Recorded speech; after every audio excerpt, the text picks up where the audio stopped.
Hi there, and welcome to Making Memorable Moments Together Time in partnership with the Westmont Public Library and Dementia Friendly Westmont. My name is Mary Ferguson, and I'm with the Birches in Clarendon Hills, and my partner, Patty Turkovich, who you'll meet very shortly, is with Aspired Living in Westmont. We are here as part of Dementia Friendly Westmont, which is a grassroots movement in Westmont to make the community more dementia friendly. Our idea is that those living with memory loss and their caregivers have an opportunity to have education, resources, and support, not only from friends and family, but from the community that they live in. So we have a wonderful partnership with the Westmont Library, the Village, the police, the fire, park districts, the chamber, and several local businesses. In this partnership with Dementia Friendly Westmont, we're able to bring these educational programs, like I said, with the Westmont Library. So we're very happy to be doing that. So the goal today, with it being March Madness, which is mainly college basketball, but which I do love. So we want to kind of have a little spin on that and how basketball can be healthy for your brain.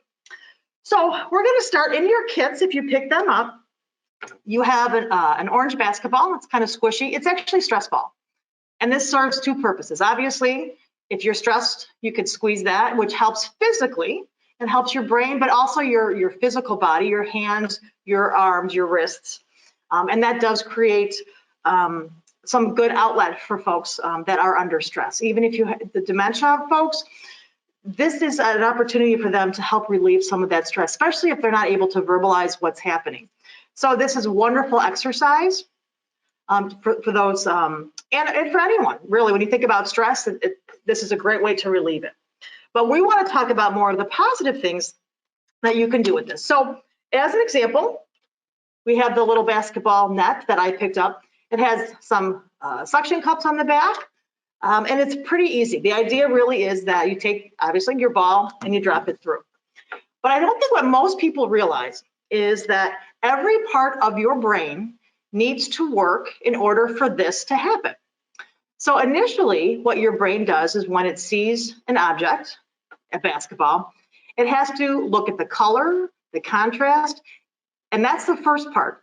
It's the occipital lobe at the back, the vision. This is what your brain is looking at initially. That's the very first step when you're noticing. So I have 3 basketballs here. They're all different colors. So the brain will notice every color of the basketball. That's the first thing. The second part is they want to look at what actually is this. So as we have learned years and years and years, anything that's orange with a black stripe, for the most part, is going to be a basketball. So our brain has to identify what this colored object is, and it notices that it's a basketball. The next part is, which is very interesting when you think about it, is it has to figure out the surrounding. So it looks at the basketball, your brain does, and realizes it's circular, and it's different from the basketball hoop, the table, and the other basketballs. It has to realize what this actually is and differentiate it from its surroundings. So that in itself is pretty amazing when you think about it. The other thing is, as your brain is processing this and memory starts to creep in, is most people, when they hold the basketball, it's because it's gonna be thrown to you, it bounced to you. So your brain is also trying to figure out what direction is this ball gonna come? Is it going to be bounced first? Is it going to be tossed?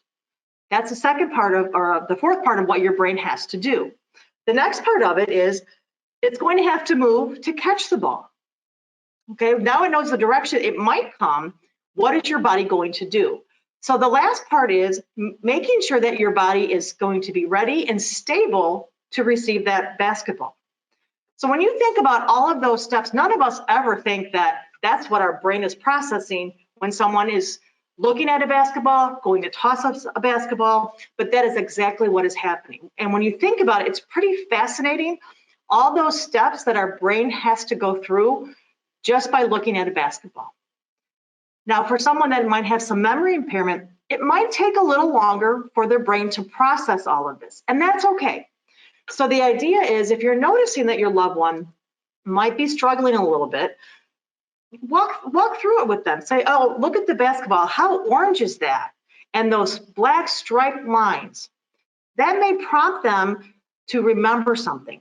It may prompt their brain to like, oh, that's right. That is a basketball.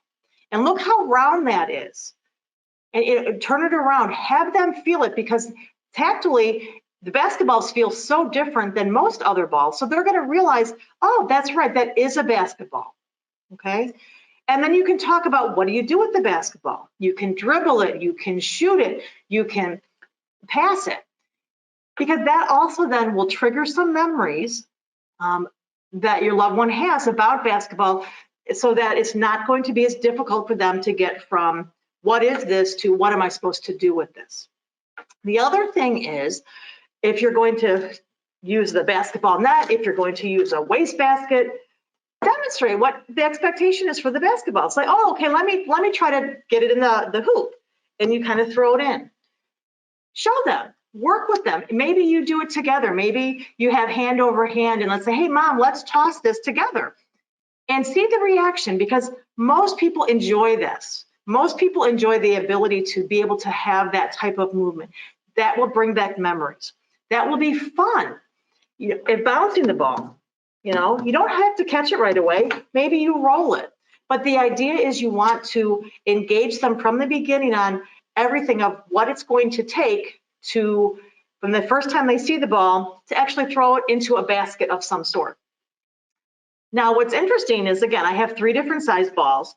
If you have this ability to have more than, the little squishy ball that I have them choose. Because for someone maybe who played basketball, to look at this, maybe they might think, oh, that's not a basketball. This is a basketball. So let them pick to see what they want to do. They may pick it up and know exactly what to do with it, to bounce it.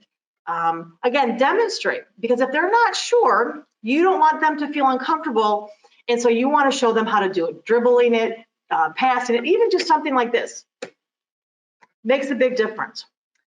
And here's the amazing thing. Every time that you dribble that basketball, every time you pass that basketball, your brain has to start from the beginning and identifying. It's not just a one time and it's done and it remembers. Every single time that you are engaged with that basketball, every dribble, every pass, your brain has to start from the beginning again. So what might happen is, if you continue to do this on a regular basis, your loved one, this will become an emotional, more of an emotional event if they don't remember that you did it, but they're going to remember, oh yes, the basketball, the orange color. It's how it made them feel when they made a basket, that interaction with you. This is also a great opportunity to discuss playing games outside with the basketball. Playing pig or horse, if you make it, great, but if you don't, you know what, you're going to get that letter, which most of us probably do remember. So those are great conversations to have, and maybe you even have your own game of horse in the house. Start with a smaller basket and work your way up, or do like a bozo buckets and have several out in line so that they can keep shooting. And if it bounces off one and goes in another, there's so many opportunities that you can have just from a small little ball that can really help the brain. It will create that connection with you and your loved one that maybe on a regular basis you'll enjoy doing. With the weather getting nicer, maybe you go outside and you shoot a basket. Maybe you go to the park and you try to do that. That would be a great opportunity for grandchildren, great-grandchildren to say, hey, you know what, I'm not quite sure what to do, but how can I help? This is a wonderful opportunity. Walk up and down the street or stand on the driveway, passing the ball, bouncing the ball. Even if they're not comfortable doing that and you're doing it, think of the sound that it's going to happen. And again, those conversations of, hey, mom, do you think I can make this basket? So the basketball, as simple as it is, really has a lot of opportunities for connection, for your brain to really have a lot more activity and spark. And again, because it is a stress ball, even though it does bounce, this is also a nice opportunity to squeeze and release any anxiety or pressure. And again, this is also a good brain activity. So with that being said, I'm going to pack up my things here. So Patty's going to come and talk a little bit about her version of March Madness because it's very different than mine. But that's okay because, you know, it's good to be unique. And she'll explain in a few moments. So thank you so much.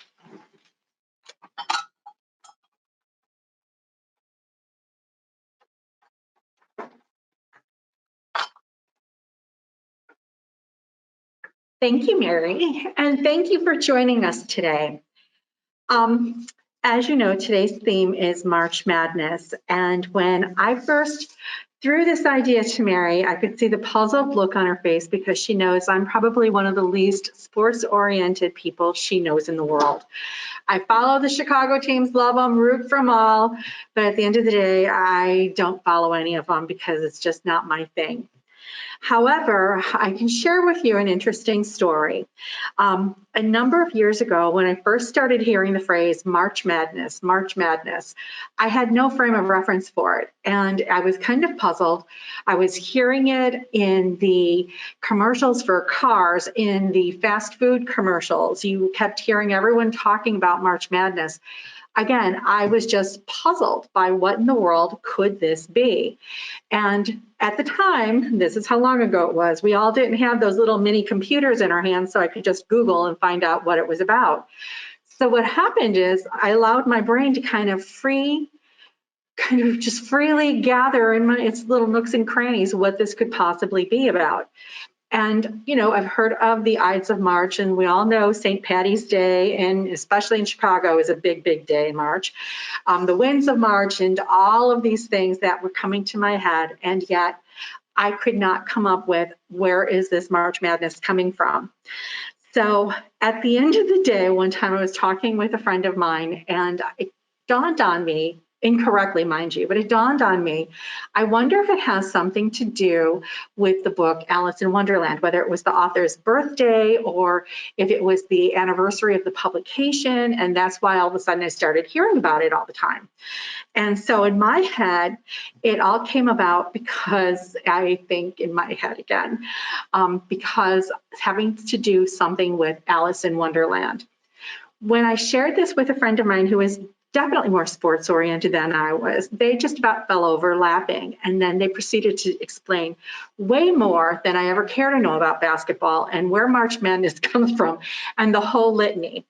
So I'm sitting there and I'm laughing because I think it's a great explanation of how our brain works within our own frame of reference. So I wanted to really use this story to underscore the importance of communication. When we are talking with people who have memory loss, we need to keep in mind their frame of reference. What were they exposed to? What was their knowledge base? Where were they raised? You know, if you're born and raised in Georgia, a Coke is a Coke is a Coke, even if it's a Sprite or a Diet Coke. If you are born in a certain area of this country, it's soda. In another area, it's pop. So we always need to keep in mind the importance of language, because if we're trying to have meaningful moments and we're not able to communicate appropriately, we're not going to have a good time. And so when we are thinking in terms of frame of reference, if someone's talking sports to me down the road, it's not going to have any relevance. I'm going to be bored of them pretty fast and I'll be on my merry way. But if you were to ask me a famous quote from a movie or a play, boom, I'm most likely going to be all over that. So we really want to make sure that we're in sync with our loved one whenever we're interacting and communicating. We could be floating in time due to our illness if we have memory loss. I may be back in the 50s where it was cool to go to the soda shop and get a pop, you know. When I am talking with someone who has memory loss, I need to also be mindful that they're not going to understand today's slang. So if I'm sitting there saying, yeah, LOL, they're going to be sitting there thinking, lol, why am I spelling it and what does that mean? And so we're not having an effective communication there. If I were to use abstract language and say that Mary just took a shot with her little basketball hoop and missed it, and now she's as mad as a raging bull. A person with memory impairment is challenged with abstract thinking. So they may be thinking that Mary is over there and there's a raging bull in the room, and this may no longer be safe or comfortable for us to be in this space.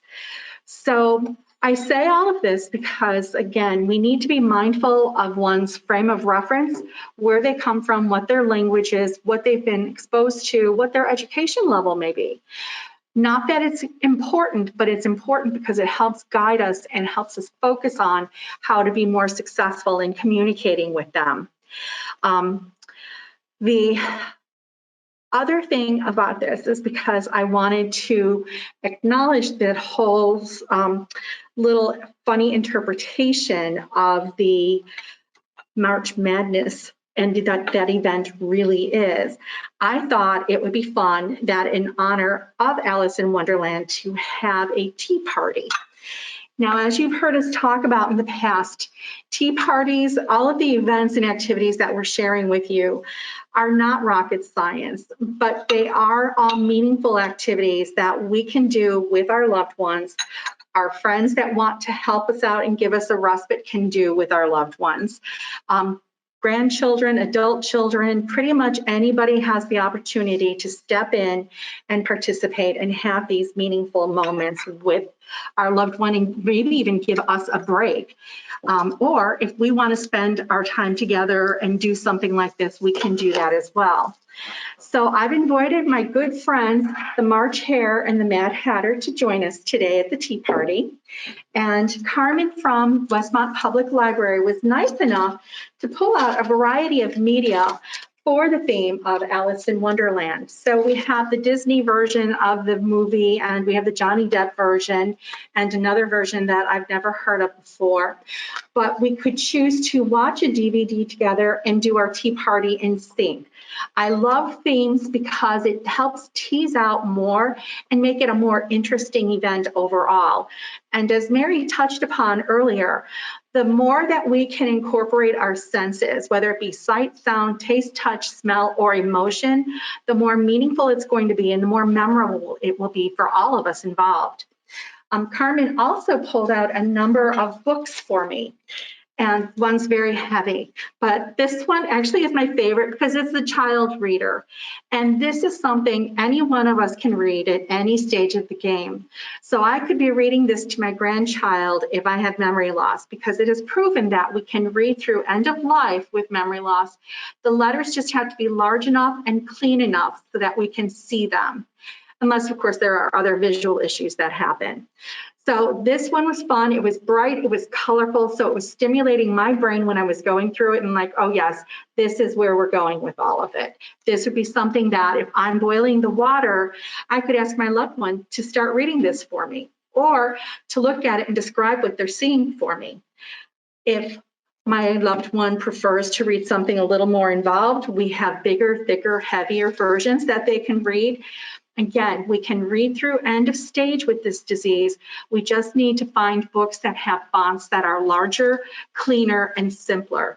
And when I brought this out, what I loved about it is, again, it's a way for everyone to participate. If you want to do a themed tea party, then you can think in terms about what treats would you expect to see in Wonderland. And it creates all sorts of conversation opportunities.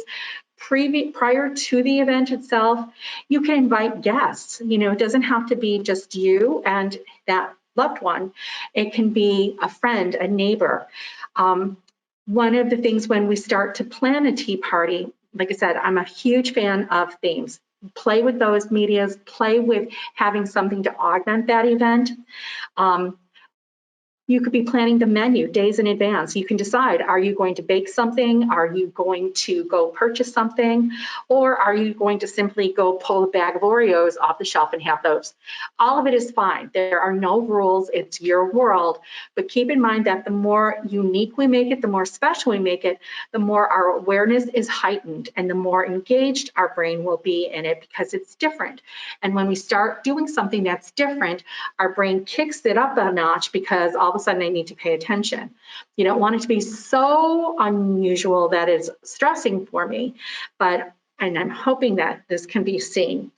So a very simple thing that you can do if you don't bake and you don't feel like going to a bakery to get something special, you could pull that bag of Oreos off the shelf and just melt up some little chocolates. You can dip them in chocolate, top them with nuts, top them with sprinkles, because sprinkles bring the party everywhere you go, right? You can go to the store, pick up cakes and treats and just decorate them, jazz them up a little bit. Again, make it special, make it simple, whatever is meaningful for you. One of the other things to think about is when you're having the tea, once you've taken the moment, you've taken the time, the water is perfectly at 100 degrees and you're pouring off into the water. As you open up your tea bags, and you will find Madeleines and you will find tea bags in your kit. You have several options for tea. I suggest trying them all. When you try them, open them up and smell the bag wrapped. Create that sensory, get that or the smell going, so that way when they get that connection in the brain, there's another place they can pull that memory from. Ask them what they smell. Are they picking up the hints of cinnamon or nutmeg or orange or lemon or mint? And have a conversation about it. Engage that brain. And they seem like simple questions, but it's all about exploring in that moment to make it a more meaningful moment for them and for you. When you have the tea, one of the other things I would recommend, don't do what you typically do. If you automatically grab the sugar and start pouring, stop. Try it first without, so that way, again, you're having another tasting experience. And then if you want to add some lemon, or you want to see what it tastes like with cream or with sugar, you can. I really recommend, though, go slow, enjoy the moment. That's the whole idea of a tea party, is to sit back, relax, and just be. And as a caregiver, chances are very good that you're often on the run and you don't take time out for you or your loved one. Everything becomes task-oriented more and more. So I really encourage you to take advantage of doing a tea party every now and then, because it can be a new theme, it can be a new experience, you can try new treats, new teas, and it gives you that moment of hitting the pause button, and that lets your brain relax, their brain relax, but experience new things that stimulate it in a healthier way. Again, a very calming activity. It's something that you can do to stimulate a number of different senses. And the other part that I'd like to encourage you to remember is that your loved one can do a number of things in spite of their illness. Let them set the table, let them choose the treats, let them help decorate cookies if you decided to do that. Let them choose the cupcakes. All of that gives empowerment, all of that builds confidence at a time when they have so much eroding underneath them. And we need to build that confidence. We need to keep doing whatever we can to build that self-esteem, because that will help them progress with a healthier mind throughout the course of this disease. So I thank you for indulging me in my little tea party today. Many people have enjoyed the fact of how abstract my brain worked on that one. I still laugh every time March Madness rolls around, because boy, was I wrong. So that being said, I'm going to slide out of the way and take my friends, the Mad Hatter and the March Hare, with me, and Mary's going to come back in and she will finish up with our last program. Peace.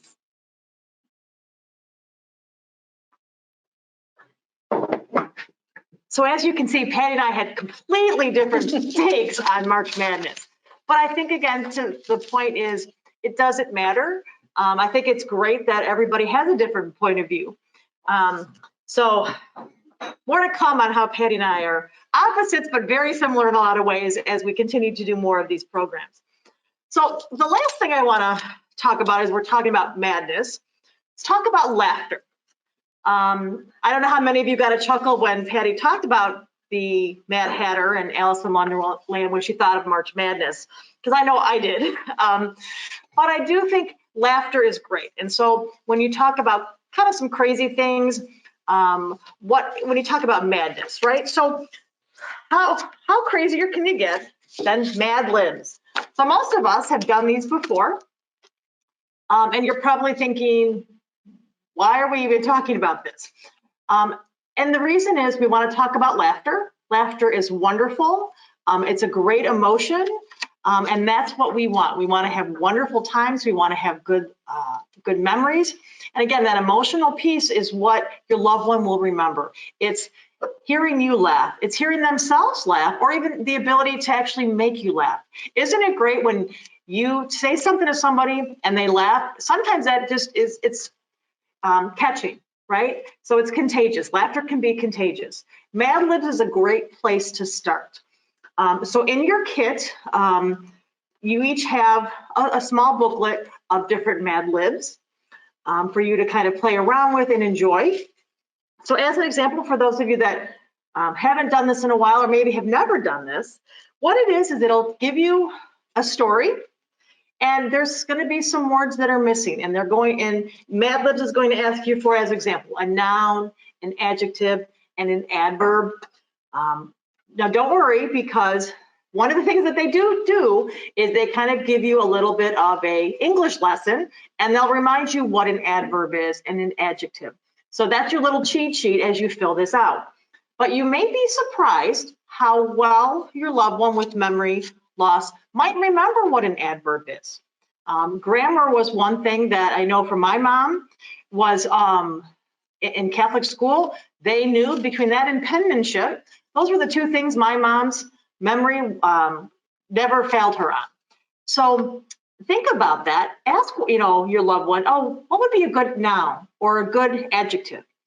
And then as you do, you go through and you fill it out, and then you go ahead and you read it. And sometimes they are puzzling when you're like, that wasn't as what I thought it was going to be, but it can be induce laughter. As an example, the one of the things that they heard was, I love playing Mad Libs more than I love burping, and my pet watermelon on a hairless summer day. Now, when you say that, your loved one might kind of look at you puzzled. So they're looking for your reaction. So your reaction might be like, oh my gosh, isn't that the silliest thing you've heard? Who has a watermelon as a pet?